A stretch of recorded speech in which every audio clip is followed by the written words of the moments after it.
Kak, bisa dimulai? Oh, udah mulai? Ya.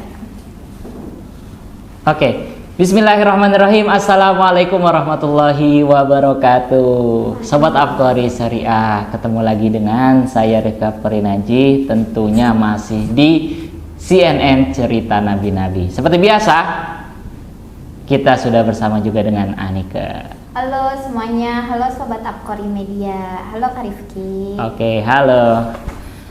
Nah, Kak Rifki, kita kan udah memasuki episode 21. Iya. Kalau yang episode 20 episode 19 sama episode 20 itu kan tentang wahyu nih. Ya, wahyu nah, Rasul. terus ya wahyu Rasulullah SAW. Nah, kemudian memasuki episode 21 aku dan mungkin teman-teman, sebagian teman-teman dari Sobat Afqari Media ingin mendengarkan mengenai kisah-kisah di balik dakwah Rasulullah SAW secara sembunyi-sembunyi dan secara terang-terangan. Nah, salah satu kisah yang pernah aku dengar saat Rasulullah SAW ini berdakwah secara terang-terangan itu kisah yang kejadiannya di Bukit Sofa. Nah, itu kisahnya gimana Kak? Tolong diceritain. Oke, baik teman-teman sekalian, sesuai tadi dengan jelasan Anika, kita akan membahas tentang dakwah Rasulullah SAW secara sembunyi-sembunyi dan juga secara terang-terangan. Kita mulai dari dakwah secara sembunyi-sembunyi dulu, atau kita biasa dengar dengan sebutan dakwah sirriyah. Ya, jadi Nabi Muhammad SAW ketika awal berdakwah itu, karena memang beliau belum banyak ya, pasti belum banyak lah pengikutnya, memang baru banget nih dapat wahyu. Jadi beliau itu tidak langsung berdakwah kepada masyarakat, jadi tidak langsung door to door gitu, ataupun ngajak kerabat-kerabatnya, saudara-saudaranya, tidak demikian. Tapi Rasulullah SAW menfilter dulu nih, beliau memetakan, oh sahabat-sahabat saya ini yang memang selama saya bergaul dengan mereka itu sudah cenderung kepada kebaikan. Mereka memang tidak minum khamr, mereka memang tidak suka mencela orang, mereka juga orang yang jujur, orang yang baik. Jadi beliau tuh langsung menemui orang-orang yang seperti itu. Kenapa? Karena kalau kita sudah terbiasa dengan kebaikan, disampaikan kebaikan, tentu potensi klopnya lebih tinggi kan, seperti itu. Nah, saat itulah beliau berdakwah kepada Abu Bakar, beliau berdakwah kepada Ali, kemudian beliau berdakwah kepada istrinya dan beberapa sahabat-sahabat lain seperti Bilal bin Rabah dan lain sebagainya. Itu yang kemudian disebut dengan as-sabiqunal awwalun, yaitu sahabat-sahabat Rasulullah yang awal-awal masuk Islam.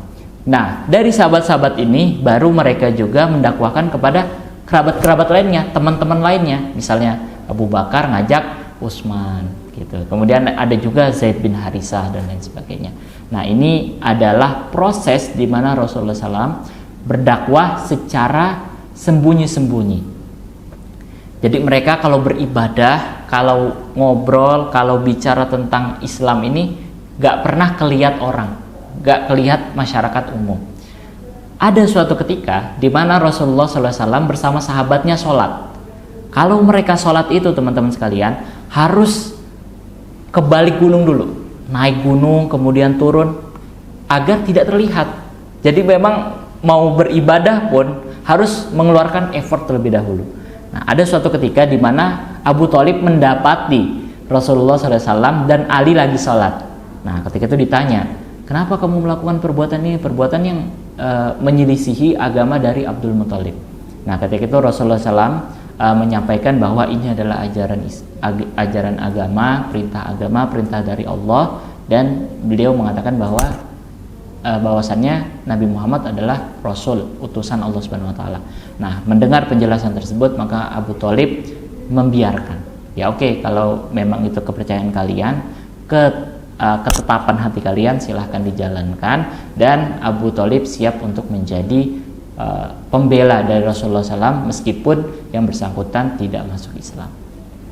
Nah, itu adalah proses dakwah secara sembunyi-sembunyi, dan itu berlangsung selama 3 tahun, teman-teman sekalian. Jadi Nabi Muhammad berdakwah secara sembunyi-sembunyi itu cukup lama, yaitu 3 tahun. Setelah itu turunlah surah Asy-Syura ayat 24 yang memerintahkan Nabi Muhammad tidak lagi dakwah secara sembunyi-sembunyi. harus dakwah secara terang-terangan, secara langsung kepada masyarakat umum. Tidak nyumput-nyumput lagi nih. Ya, ayatnya adalah wa anzir ashiratakal aqrabin. Maka dari itu sesuai dengan ayat tersebut, Rasulullah SAW dakwah dulu kepada saudara-saudara terdekatnya. Jadi paman-pamannya, anak-anak pamannya, kemudian saudara-saudara lain yang masih memiliki nasab dengan Rasul diajak untuk masuk Islam. Nah, barulah di sini ada suatu peristiwa uniknya tadi sesuai pertanyaan Anika. Gimana peristiwa di Bukit Sofa? Jadi saat itu Rasulullah SAW mengundang seluruh kaum-kaum Quraisy, bani-bani yang ada di Quraisy saat itu untuk berkumpul di suatu tempat. Dan Rasulullah SAW naik ke Bukit Sofa. Nah, ketika itu Rasulullah SAW mengajak masyarakat untuk masuk kepada Islam. Nah, karena Rasulullah SAW sangat frontal ya, langsung mengatakan aku adalah Rasulullah SAW, utusan Allah, aku adalah pembawa kebenaran, aku mengajak kalian untuk menghindari dari azab yang pedih. Dan beliau juga menjelaskan di dalam surah Asy-Syu'ara tersebut, di mana di dalam surah Asy-Syu'ara itu cukup kompleks teman-teman. Di situ menceritakan ada kisah nabi-nabi yang berdakwah kepada kaumnya, yang mana diakhiri dengan pendustaan dan para pendusta itu kemudian mendapatkan azab. Nah, di situ Rasulullah SAW menyampaikan kepada kaum Quraisy. Nah, ada dua pamannya yang berbeda pendapat. Yang pertama Abu Lahab. Abu Lahab itu menyuruh Rasul diam, menyuruh Rasul turun dan tidak boleh berdakwah lagi, sedangkan Abu Thalib saat itu adalah pamannya yang bersedia untuk membantu Rasul. Bahkan di situ Abu Thalib mengatakan, yang kurang lebih menyatakan seperti ini, apabila yang mendakwahkan adalah engkau Muhammad, maka aku akan siap menjadi pembelamu sampai kapanpun, meskipun aku tidak ikut agamamu. Nah, itu kembali pernyataan itu muncul dari Abu Thalib yang menyatakan bahwa beliau sangat setia kepada Rasul untuk mendakwahkan agama Islam. Nah, di sebuah riwayat lain, teman-teman, dikatakan bahwa ketika Rasulullah SAW naik ke Bukit Sofa, beliau menyapa seluruh bani-bani yang ada di Quraisy. Raya menyampaikan pertanyaan, wahai masyarakat sekalian, wahai kaum Quraisy, apabila saya mengatakan di belakang bukit ini ada segerombolan pasukan berkuda yang hendak menyerang kita, apakah kalian percaya? Nah, maka serentak tuh semua masyarakat, seluruh kaum seluruh kaum Quraisy menyatakan percaya kepada Rasul. Bahkan mengatakan, ya kami akan percaya, gimana kita nggak percaya, orang engkau selama ini, selama kami kenal ini, tidak pernah mengatakan sesuatu kebohongan, tidak pernah keluar dari mulutmu kecuali kejujuran, maka apapun yang kamu katakan kita percaya. Nah, setelah mendengar jawaban ataupun respon positif dari kaum Quraisy saat itu, maka Rasulullah SAW barulah mengatakan, aku adalah utusan Allah Subhanahu Wa Taala, aku adalah Rasulullah SAW, aku adalah seseorang yang diperintahkan untuk mengajak kalian mengikuti agama ini dan menghindarkan kalian dari azab yang pedih. Nah, seketika itu mayoritas dari kaum Quraisy marah kepada Rasul. Ada yang pergi, ada yang tidak ikut. Bahkan pamannya, sebagaimana kisah hampir mirip nih dengan kisah yang utama, beliau mengatakan, celakalah engkau wahai Muhammad di hari ini.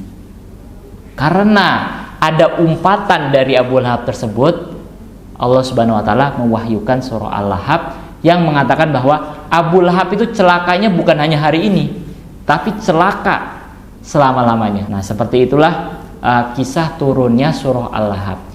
Karena Nabi mengajak masuk Islam, Abu Lahab malah mencela Rasul, malah mengatakan Rasul itu akan celaka pada hari ini. Tapi Allah Subhanahu Wa Taala menjawabnya bahwa Abu Lahab bukan hanya hari ini celakanya, tapi celaka selama-lamanya dengan turunnya surah Al-Lahab itu.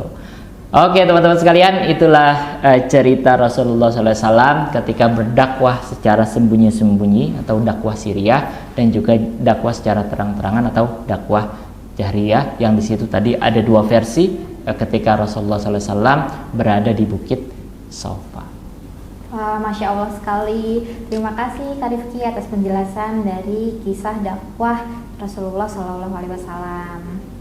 Oke, teman-teman sekalian, itu dulu cerita kita tentang kisah Rasulullah SAW berdakwah, baik secara sembunyi-sembunyi maupun secara terang-benderang. Tentunya masih banyak kisah-kisah nabi-nabi lain yang sangat menarik untuk kita ikuti, maka dari itu jangan pernah melewatkan cerita nabi-nabi di Aqari Syariah Media. Demikian akhirul kalam. Wassalamualaikum warahmatullahi wabarakatuh.